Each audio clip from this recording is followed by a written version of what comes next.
കഴിഞ്ഞ ദിവസം ഫൂഫൂൻ്റെ വീഡിയോ ഇട്ടപ്പോൾ അതിൻ്റെ കൂട്ടത്തിൽ ഞാൻ നല്ല എരിവുള്ളൊരു ചിക്കൻ കറി കഴിച്ചു എന്ന് പറഞ്ഞായിരുന്നു. ആ ചിക്കൻ കറി ഉണ്ടാക്കുന്നത് എങ്ങനെയാണെന്ന് കാണിച്ചു തരട്ടെ.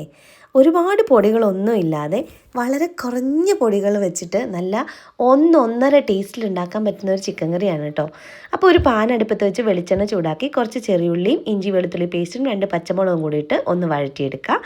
അതിലേക്ക് 2 സവാള കനം കുറച്ച് അരിഞ്ഞതും കുറച്ച് കറിവേപ്പിലയിട്ട് നല്ലപോലെ വഴറ്റി ബ്രൗൺ കളർ ആകുമ്പോഴത്തേക്കും നമ്മൾ ചേർക്കാൻ പോകുന്നത് 2 പൊടികളാണ്. 1.5 ടീസ്പൂൺ ചിക്കൻ മസാലയും നമ്മുടെ എരിവിന് ആവശ്യത്തിനുള്ള കുരുമുളക് പൊടിയും കൂടി ചേർത്ത് നല്ലപോലെ വഴറ്റി പച്ചമണം മാറിക്കഴിയുമ്പോൾ ഒരു വലിയ തക്കാളി അരിഞ്ഞതും കൂടി ഇട്ട് കൊടുക്കുക.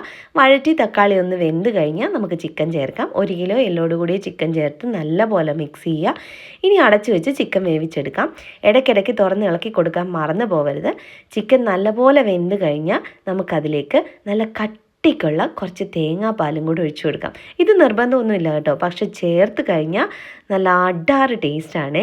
ഇനി തേങ്ങാപ്പാൽ ഒഴിച്ച് കഴിഞ്ഞ് പിന്നെ തിളപ്പിക്കരുത്. ചെറുതായിട്ടൊന്ന് ചൂടായി കഴിയുമ്പോഴേ ഫ്ലെയിം അങ്ങ് ഓഫ് ചെയ്യുക. എന്നിട്ട് അതിൻ്റെ മേലേക്ക് കുറച്ച് വെളിച്ചെണ്ണയും കൂടെ ഒന്ന് തൂവി കൊടുക്കുക. ഇനി അടച്ചൊരു 5 മിനിറ്റും കൂടെ വെച്ചിട്ട് എടുത്തു കഴിഞ്ഞാൽ നല്ല അടാറ് ചിക്കൻ കറി റെഡി. പൊറോട്ടയുടെ കൂടെയൊക്കെ ഇത് കൂട്ടി കഴിച്ചാൽ ഉണ്ടല്ലോ, സ്വർഗ്ഗമാണ് സ്വർഗ്ഗം. അപ്പോൾ അത്രയേ ഉള്ളൂ കേട്ടോ. ടാറ്റാ.